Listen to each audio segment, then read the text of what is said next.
وقتی یک آیکون خوب طراحی شده باشه لازم نیست حتی یک کلمه هم بنویسیم. همین که مخاطب ببینتش خودش میفهمه که قراره با چی روبرو بشه. مثل آیکون رستوران که با یک قاشق چنگال ساده مستقیم میره سر اصل مطلب. آیکون در واقع یه نماد کوچیک و ساده است که یه مفهوم صریح و واضح منتقل میکنه. برای همینم توی طراحی رابط کاربری، منو، اپلیکیشن یا حتی لوگوها کلی ازش استفاده میشه. اولین آیکون رو با هم طراحی کنیم.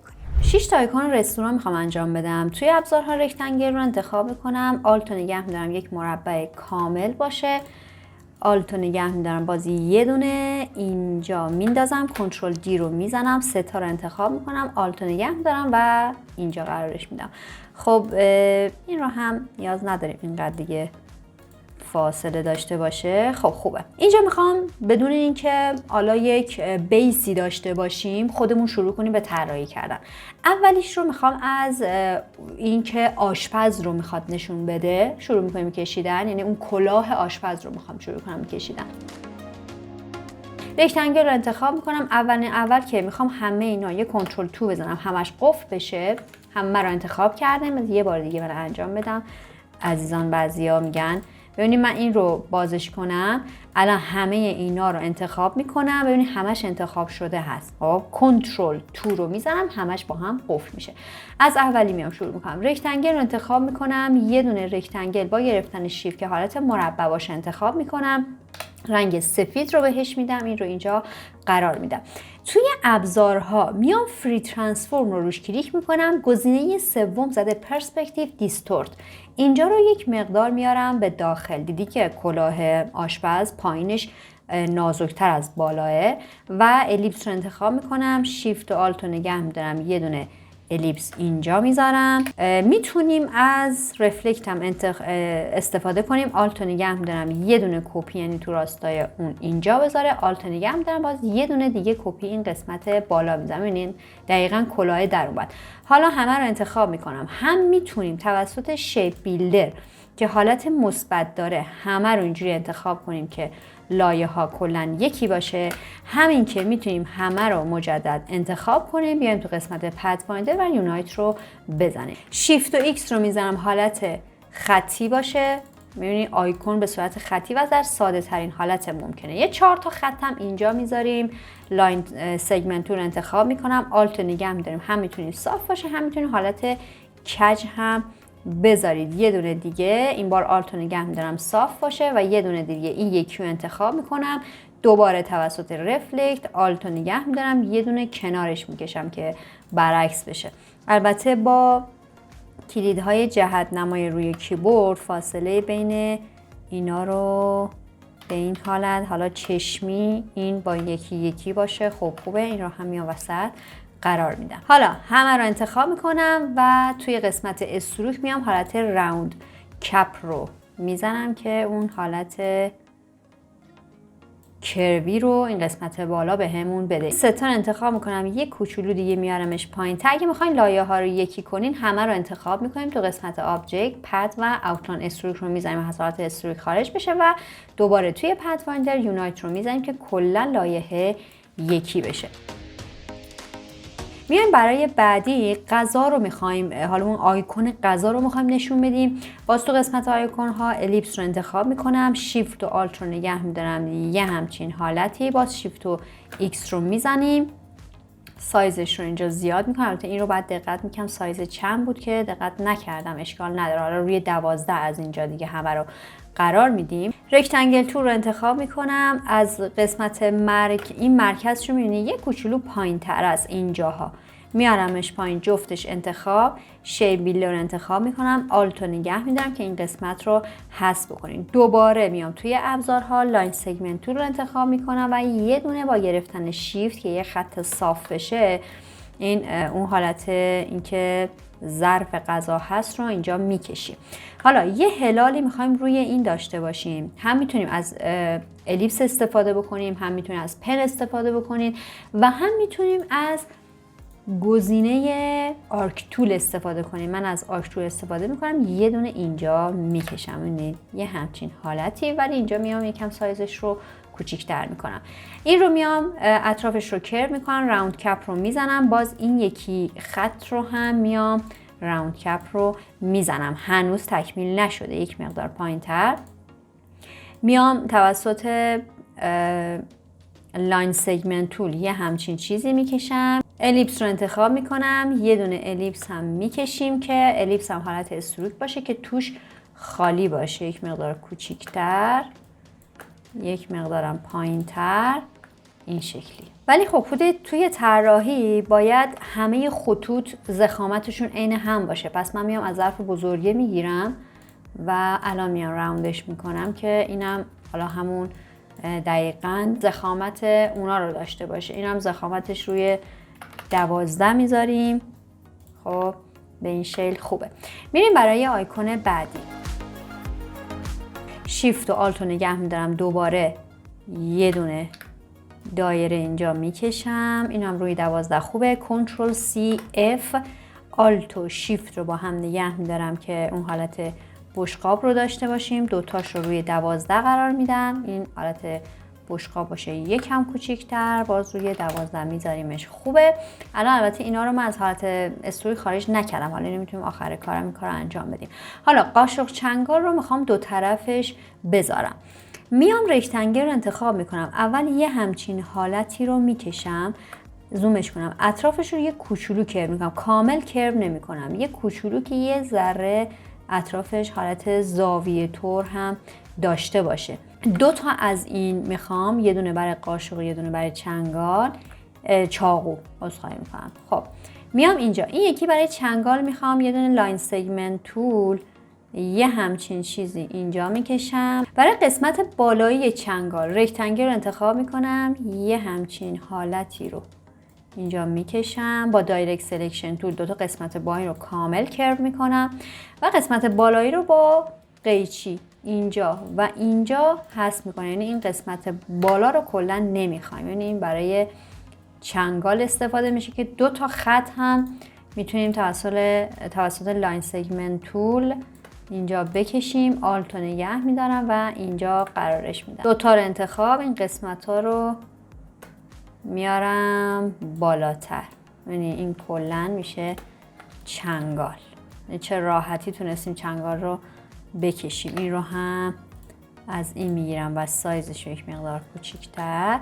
خب برای چاقو دوباره یه دونه حالت لاین میخوایم که یه خط اینجا بکشم، اینو بیام این داخل، البته از اینجا میشه، آره یک مقدار بالاتر. پن رو انتخاب میکنم، آلت رو نگه میدارم، یه دونه اینجا صاف میکشم، اینجا رو یه حالت کرو، اینجا رو قطع میکنم، میام این پایین، شیفت رو نگه میدارم و این رو باز شیفت رو نگه میدارم، اینجا میچرخونم این حالتی و این قسمت رو هم توسط دایرکت سلکشن اینجا کروش میکنم. میبینید اون حالت چاقو رو داد، یک مقدار سایز کوچیک‌تر. البته که میخوام توی یه راستا باشه چاقو و چنگال، این باید بزرگتر بشه، بیاد پایین‌تر. یادت باشه یه آیکون خوب باید تو اندازه کوچیک هم واضح باشه، پس هرچی ساده تر بهتر. یه نکته دیگه که همه اجزا باید با هم هماهنگ باشن، نه زیادی فانتزی باشه نه زیادی خشک. اگر تا اینجای ویدیو رو داشتین همین الان لایک رو بزنین که انرژی فوق‌العاده‌ای میگیرم ازتون و هر سوالی داشتین تو قسمت کامنت ها بنویسین که حتما پاسخ میدم. ادامه ویدیو رو ببینید. اینجا میام دوباره لاین سگمنت رو انتخاب میکنم، یه دونه خط صاف. ببینید چون ما روی قبلی ها اومدیم از حالا کرو استفاده کردیم اون استروکامون رو، از اینجا هم میایم، یعنی وقتی که میکشم خودش به صورت کرو میاد. آلت رو نگه میدارم، یک کپی و این رو میچرخونم، این رو میخوام اینجا قرار بدم، جفتش رو میتونیم انتخاب کنیم، وسط چین کنیم که وسط چین هست، این رو یک کوچولو میارمش پایین‌تر. حالا میام پلیگان تول رو انتخاب میکنم، یک کلیک رو صفحه، سایدش رو میام روی 3 قرار میدم چون 3 زد میخوام باشه. این رو شیفت رو نگه میدارم میچرخونم، الان بذارم اینجا متوجه میشیم و میخوام اون نشون بدم که اینجا این رستوران آب میوه هم میده. یک مقدار بلندترش میکنم، یه دونه از این خط میتونم بگیرم بیارمش، حالا سایزش رو بیارم روی 9 قرار بدم و بیارمش پایین تر مثلا اینجا بزنم. البته اطراف خود مثلث رو هم کرو میکنم. خب خوبه این رو یک مقدار کوچیک‌تر، یک مقدار دیگه بزرگتر. خب اون میوه‌ای که داخل حالا اون جام قرار میگیره، الیپس رو انتخاب میکنم، یه دونه الیپس اینجا. لاین سگمنت رو انتخاب میکنم، یه دونه آلت رو نگه میدم، یه دونه از اینا. خب حالا انگار میخوام پرتقال رو بکشم و اون داخلی پرتقال دیدین که چند تا از اینا حالا نشون میده که پرتقاله. من 7 تا از این خط میخوام بچرخونم. برای اینکه 7 تا خط بهمون میده با فاصله مساوی، به جای اینکه شما بیاین یه دونه بگیرید و بچرخونید یا همجور چشمی بخواید بذارین، راحت ترین راه اینه که شما انتخابش کنید. بیاین توی ماشین حسابتون 360 رو حتما باید 360 بذارید. تقسیم بر 7 تا دونه من میخوام مساوی با 51 انتخابش میکنم. توی ابزارها میایم روتیت تول انتخاب میکنیم چون میخوایم بچرخه دیگه. آلت رو نگه میدارم، از اینجا یک کلیک روش میزنم، عدد 51 رو اونجا به دست آوردیم دیگه. کپی رو میزنم، کنترل دی رو که بزنم خودش به صورت مساوی بهم 7 تا میده. حالا همه رو انتخاب میکنم، این رو روی 5 قرار میدم و این رو میام اینجا قرار میدم که البته 5 هم کم بود، روی همون 9 خوبه. این رو اینجا قرار میدم، انگار اون میوه رو داخل این داریم. حالا یه سری چیزا رو میتونی خودتون حذفش کنیم. یعنی چی؟ یعنی مثلا الان من بیام این رو میتونم حذف کنم، این یکی هم میتونم حذف کنم که حالا اینجا زیاد جالب نبود که داخل دوباره این حالا جامعه یه دونه خط باشه. این قسمت پایینش رو یعنی اینجا رو من میخوام صافش کنم، یک مقدار بازترش هم بکنم، یک مقدار بره بالاتر، فکر میکنم الان بهتره. و این رو هم کلا کنترل جی بزنم که کلا اینا رو گروپ کنه و این رو اینجا قرار میدیم. حالا همه رو با هم انتخاب میکنم، سایزش رو بزرگتر میکنم و اینو اینجا قرار میدم و فکر میکنم این یک مقدار سایزش خیلی دیگه روی 16 بود، ما قرار بود همه اینا رو بزنیم روی 12 و الان اینجا میتونیم هم از پن استفاده کنیم هم از الیپس هم استفاده کنیم. من از پن استفاده میکنم، آلت رو نگه میدارم، یک کلیک اینجا و یک کلیک درگ اینجا رو قطع میکنم، دوباره آلت رو نگه میدارم اینجا صاف باشه و اینجا هم دوباره یک کلیک میزنم که باز مجدد میتونیم شیفت و سی رو بزنیم اینجاها رو ادیت بکنیم، اینجا رو هم یه ادیت بکنیم، این رو هم یه کوچولو ببریم بالا. آره فکر میکنم خوبه. اینجا رو هم میتونیم یه کوچولو کرو کنیم، اینجا هم که خودش کرو شد با انکری که کشیدم. میتونیم توسط براش یه همچین حالتی هم برای اینکه داره بخار ازش بلند میشه هم آلتو نگه دارم. اینجا ببینید براش فرق میکنه با پن. خب پن رو من الان میام روی 12 قرار بدم، سایزش با براش الان ببینید روی استروک 2 هست و شما اگر این رو بخواید روی 12 بزنید دیگه خیلی میشه. اصلا کلا سایز ضخامت براش با پن فرق میکنه. حالا یه دونه هم با دوباره براش نه با پن یه همچین حالتی هم اینجا بکشیم، با آیدراپر از این بگیریم و یه ادیت کوچولو هم انجام بدیم. اینو بیارم داخل. یه دونه از این بخارا هم میخوام بلندتر باشه. میریم برای آخرین آیکون که فست فودم توی این رستوران هست. حالا یه دونه پیتزا بیشتر نشان دهنده فست فوده. دوباره من میام پلیگون رو انتخاب میکنم، روی عدد 3 داریمش و عدد 12 هم میدیم برای ضخامت استروکش. این رو اینجا میذاریم، یک مقدار کشیده ترش میکنیم روی دوباره 12. خب خوبه. شیفت و سی رو میزنم، اینجا رو یه کوچولو کروش میکنم. ببینید اون حالت پیتزا رو بده بهمون. من یک مقدار میچرخونم این رو مثلثمو چون میخوام قسمت پایینش رو بکشم. آلت رو نگه میدارم که به اون وصل نشه. اینجا رو به اینجا یه دونه کرو. خب اینجا رو یه دونه کرو، اینجا هم یه همچین حالتی و اینجا رو هم کرو میکنیم. ببینید این قسمت میخوام این مدلی بشه و سایزش رو کوچیک‌تر میکنیم. اینطوری خوبه. حالا میچرخونمش و اینجا قرارش میدم. این قسمت مثلث رو هم توسط دایرکت سلکشن تول یک کلیک فقط این قسمت رو میخوام کرو کنم. شیفت و سی رو میزنم، اینجا رو یک مقدار بالاتر میبرم، اینجا رو هم میبرم بالاتر. خب این قسمتش خوبه. این قسمت رو هم خودم با حالا انکر پوینت ها اینجا رو میتونیم اون حالت کرو رو بدیم بهش. خب یه سری دایره هم بعد داخلش بیاریم برای میتونیم حالا همین حالتی باشه، میتونیم شیفت و ایکس رو بزنیم این حالتی باشه. من شیفت و ایکس رو میزنم که دوباره همین مدلی، مثلا میتونه سایز کوچیک و بزرگ باشه و دوباره میتونیم لاین سگمنت تول رو انتخاب کنیم. یه دونه خط اینجا ببینید چون ما از اون بالا حالت منحنیش رو انتخاب کردیم، اینجا میاد کلا اطرافش رو به ما منحنی میده. یه همچین خطوطی هم اینجا میتونیم بکشیم برای پیتزامون.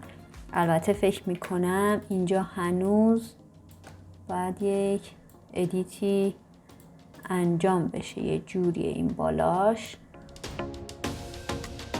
البته این قسمت رو میتونیم بزرگترش بکنیم. آره الان بهتره که کوچولو از اینجا هم بزنه بیرون. پس این قسمت رو هم میام کرو میکنم. الان خیلی بهتر شد که از این قسمت مثلث هم زد بیرون. این رو هم از این میگیرم که دقیقاً همون سایز پایینیه بشه. ببینید به این راحتی.